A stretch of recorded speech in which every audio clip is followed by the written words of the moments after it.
So, 55 years ago, a friend gave me some good advice, began Uncle Fred. So what should we do first? Capitalize the,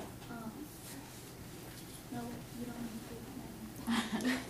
Capitalize Fred. Fred, yes. We do need to capitalize Fred, and why do we need to do that? Because it's a name. It's a proper noun. It's a name, yes. Advice needs to be changed. Advice, yes. Advice is misspelled. It's a C instead of an S, so we'll do that. Okay? Comma after advice, because it's a quote. Yeah, and when a quote, what else do you need? Quotation. And where should I put those at? After the comma and before the 55. Before 55, yes. Because 55 years ago, a friend gave me some good advice, is what he's saying. Okay?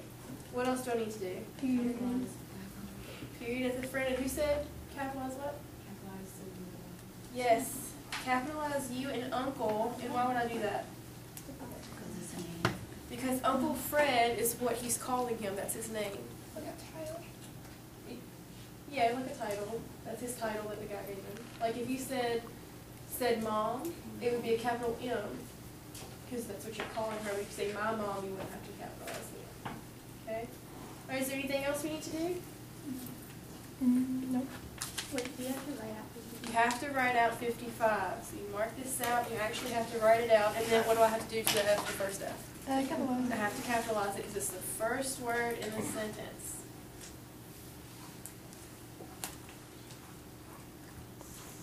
Okay, 55. Okay. Alright.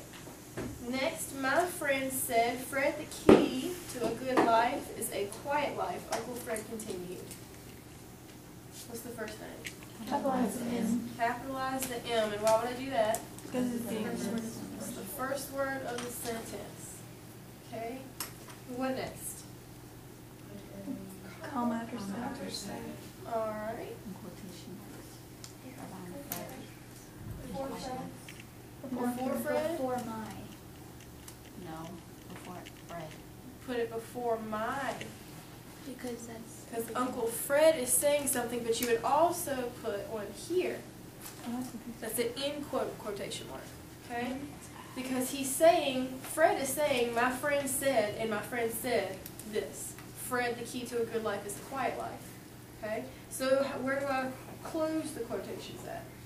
You put a comma after life and then put the quotation. Put a comma after life, and then I have to close this one first, and then I close the other one. So you're going to have 3 marks there.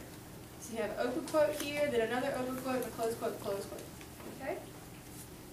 Alright, and what's next? What else do I have to do? Capitalize Uncle and then Uncle Fred. Capitalize the U and Uncle, yep. Here, and then the F and Fred. Yes. Quiet is misspelled. Okay? Alright, and what do I need at the end? Period. Yes, put a period at the end. Okay, and you guys understand how you can have a quote inside a quote? Yeah.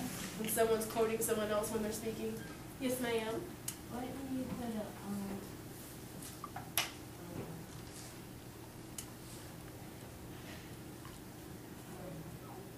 comma between Fred and A Fred and the? Yes, you would. Because he's saying, Fred, the key to a good life is a quiet life. Yes, you do put a comma there. Good job. Okay, is there anything else that I need to do? Is that everything? Yeah, that's everything. Good job. Okay, does anybody have any questions as to why we did any of this? And Miss Peace, if I'm right, is that right? When you have a number, as long as it's below 100, you have to write it Well, out? actually, the first word of any sentence, if Okay. it's a number, has to be written out. We never start a sentence with a numeral, Okay. okay? So even if I write 1979, I have to write it all out if it's the very first word of the sentence, no matter what number it is. Okay. That's no fun. No, it's no fun. Okay, and now you guys have 2 tests tomorrow. Remember, you have a test on thank you, ma'am, and then you have a test on those informational texts, the community service in the youth, feeding frenzy, and the other one. Yeah, the other one. Teaching, trusting life. Yes, so we're going to have a review.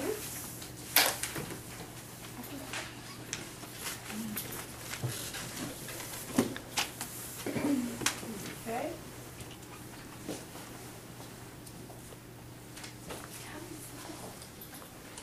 Okay, we're going to go back over the PowerPoints on these. I'm going to ask you guys questions and you just answer them, okay?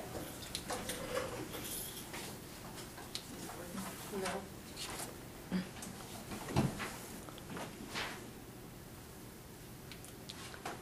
You got it all.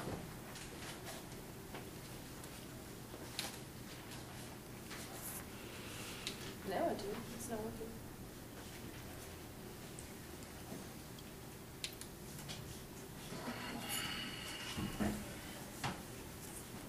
Okay, how is Roger's attempt to steal Mrs. Jones's pocketbook thwarted?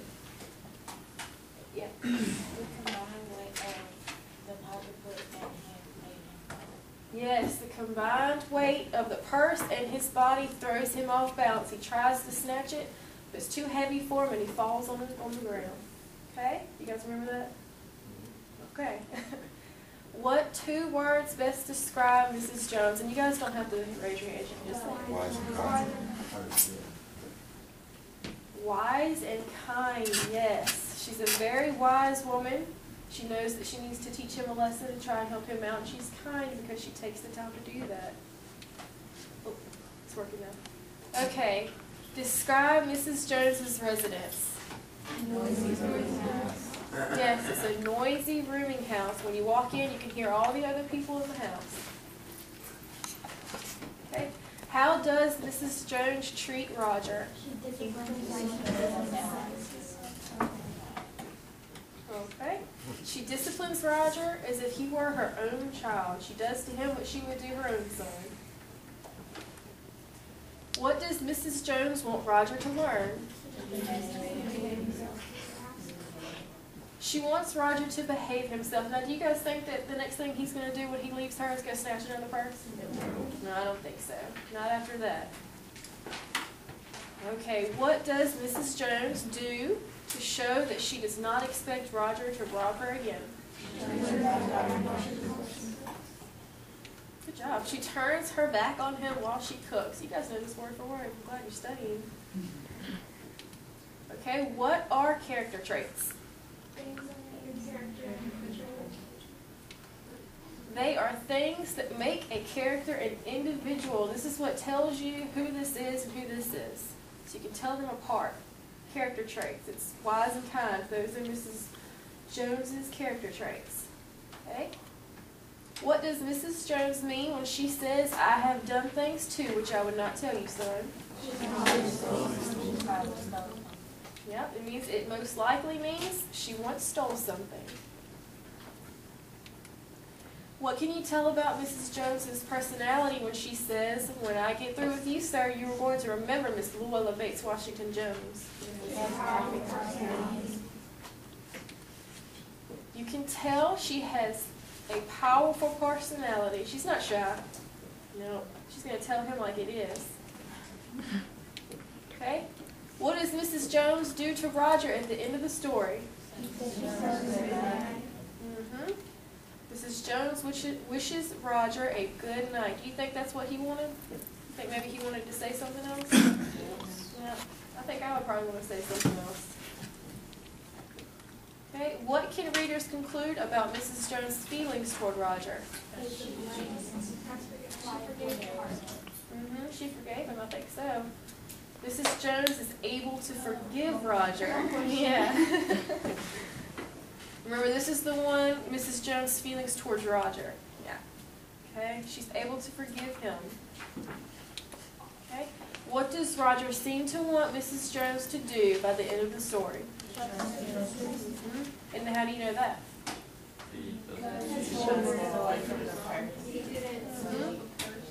Yep. Roger seems to want Mrs. Jones to trust him. Yep. You know when it says he didn't trust her not to trust him? What will Roger probably do as a result of his encounter with Mrs. Jones? Stop purse snatching.